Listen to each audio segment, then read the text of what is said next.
2026-এর 1 June থেকে শুরু করে 2027-এর 31 মে, অর্থাৎ এই এক বছরে ইন্ডিয়ান টিম ঘরের মাঠে টোটাল 12টা ওডিআই ম্যাচ, 6খানা টেস্ট ম্যাচ আর 8টা টি20আই ম্যাচ কিন্তু খেলতে চলেছে। যদি আমরা শিডিউলের দিকে তাকাই তাহলে প্রথমে তো আমরা জুন মাসে যাকে বলে আফগানিস্তানের এগেনস্টে সিরিজ খেলবো, একটা টেস্ট আর 3টে ওডিআই। 6 জুন থেকে শুরু হবে, প্রথমে টেস্ট সিরিজ হবে 6 থেকে 10 জুন, তারপরে 14, 17 আর 20 জুন 3খানা ওডিআই ম্যাচ হবে। তারপরে আমরা ওয়েস্ট ইন্ডিজের এগেনস্টে ঘরের মাঠে খেলবো, 27 সেপ্টেম্বর থেকে শুরু হবে এবং 17 অক্টোবর অব্দি সিরিজটা চলবে, 3টে ওডিআই আর 5টা টি20আই। তারপরে আমরা শ্রীলঙ্কার সাথে খেলবো ডিসেম্বরের 13 থেকে 27 তারিখের মধ্যে, 3টে ওডিআই আর 3টে টি20আই ম্যাচ। তারপরে জিম্বাবুয়ে আসবে ভারতের মাটিতে, এবং Zimbabwe I think last time সেই 2002 সালে এসেছিল। তো 25 বছর বাদে জিম্বাবুয়ে আবার ভারতের মাঠে এসে কোনো ওডিআই ম্যাচ খেলবে। হ্যাঁ, টি20আই তো এই খেললো ভারতে এসে এবং ভারতের সাথেও খেলে নিল 24 বছর বাদে, কিন্তু ওডিআই ম্যাচ কিন্তু 25 বছর বাদে যাকে বলে ভারতের মাটিতে জিম্বাবুয়ে খেলবে। সেই লাস্ট 2002 সালে খেলেছিল। তো 3, 6 আর 9 জানুয়ারি 3টে ওডিআই ম্যাচ খেলবে জিম্বাবুয়ে। আর তারপরে কিন্তু সব থেকে বড় যে সিরিজটা হবে সেটা হচ্ছে আমরা অস্ট্রেলিয়ার সাথে খেলবো 5খানা টেস্ট ম্যাচ, যেটা 21 জানুয়ারি থেকে শুরু হবে এবং 3 মার্চ অব্দি কিন্তু চলবে। এবার অনেকে বলছে যে ওয়েস্ট ইন্ডিজের সাথে কেন 3টে ওডিআই রাখা হলো, কেন 5টা ওডিআই করা হলো না।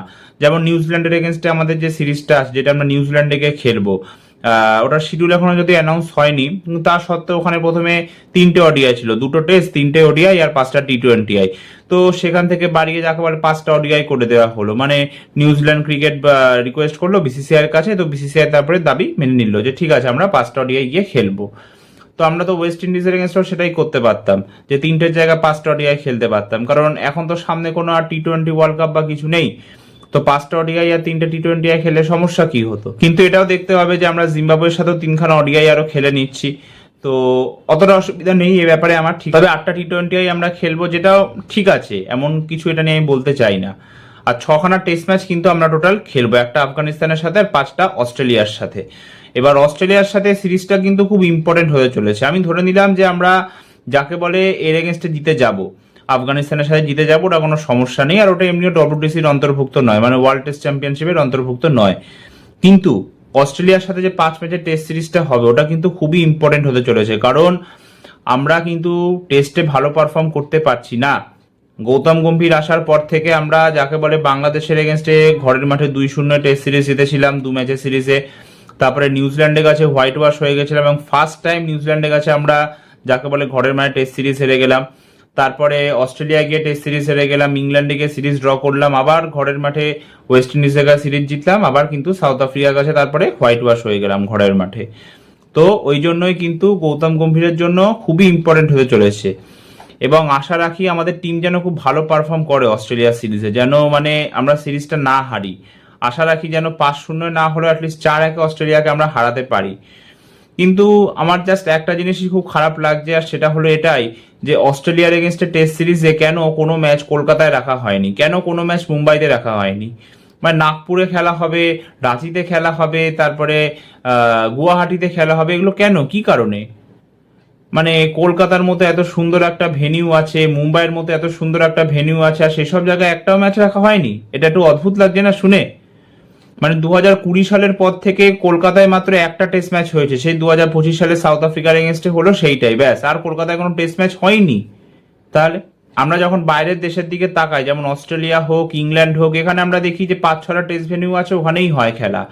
যেমন 2024-25-এ যখন ইন্ডিয়া ট্যুর করেছিল তখন 5টা যে ভেনিউতে খেলা হয়েছিল, প্রথমে পার্ক স্টেডিয়াম, তারপরে অ্যাডিলেড ওভাল, তারপরে দা গাবা, তারপরে এমসিজি আর তারপরে এসসিজি, সেই 5টা ভেনিউতেই ইংল্যান্ডের এগেনস্টে টেস্ট সিরিজটা খেললো অস্ট্রেলিয়া।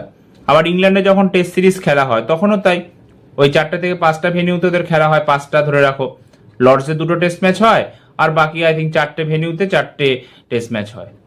তো ওই 5টা থেকে 6টা ভেনিউতে ওদের মোটামুটি টেস্ট ম্যাচ খেলা হয়। তো আমাদের দেশেরা কেন হয় না? আমার মনে আছে বিরাট কোহলি যখন ক্যাপ্টেন ছিল ইন্ডিয়ান টিমের 2019 সালে, তখন বলেছিল যে 5টা ভেনিউতে আমাদের এখানে টেস্ট ম্যাচ হওয়া উচিত। কিন্তু এইসব জায়গায় কেন হচ্ছে? নাগপুর, গুয়াহাটি, হ্যাঁ, তারপরে রাঁচি, কি দরকার এসব জায়গায় হওয়ার?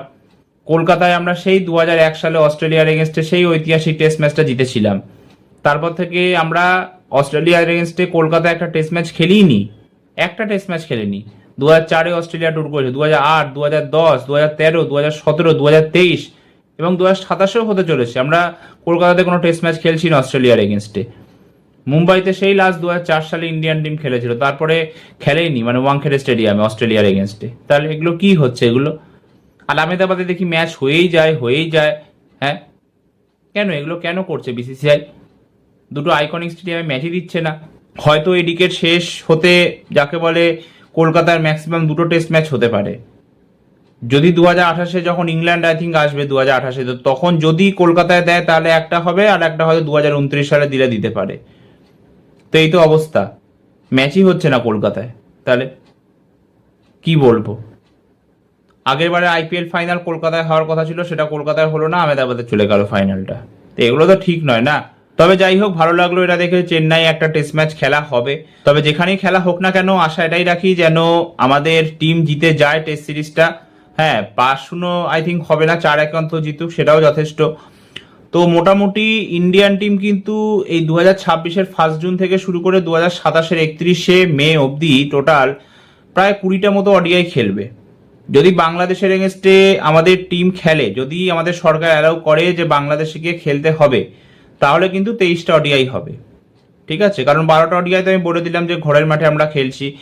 এছাড়া যখন ইন্ডিয়ান টিম ইংল্যান্ডে যাবে তখন গিয়ে 3খানা ওডিআই খেলবে, এখন অবধি তাই শিডিউল্ড আছে 3টে ওডিআই। আবার যখন নিউজিল্যান্ডে যাবে তখন 5টা খেলবে, তো 20টা এখানে হয়ে গেল। আর যদি বাংলাদেশে গিয়ে আমরা খেলি তাহলে 3টে আরও অ্যাড হবে, তো 23টা ওডিআই কিন্তু আমরা এই 1 বছরে খেলবো, এবং এটা কিন্তু খুবই একটা ভালো। তো আশা রাখি 2027-এর 31শে মে এর পর থেকে 2027-এ যখন ওডিআই ওয়ার্ল্ড কাপ হবে তার মাঝে যেন আমরা অ্যাটলিস্ট কম করে 15টা মতো ওডিআই খেলে নিতে পারি, এটাই আশা রাখি। তারপরে তো ওডিআই ওয়ার্ল্ড কাপ আছেই। দেখা যাক বিরাট কোহলি 100 সেঞ্চুরি করতে পারে কিনা। হ্যাঁ, 100 সেঞ্চুরি নাও করুক, অ্যাটলিস্ট যেন ওডিআই ওয়ার্ল্ড কাপটা আমরা জিতি, সেটাও অনেক বড় ব্যাপার হবে একটা। অন্তত এখান থেকে যদি 10টা সেঞ্চুরি বিরাট কোহলি করতে পারে স্কোর, সেটাও অনেক বড় ব্যাপার। দেখা যাক রোহিত শর্মার বিরাট কোহলি এখান থেকে কত দূর যায়। তো এই ভিডিওটা এতটাই, আবার দেখা হবে একটা নতুন ভিডিওতে। ততক্ষণ সবাই সুস্থ থেকো, সাবধানে থেকো, ধন্যবাদ।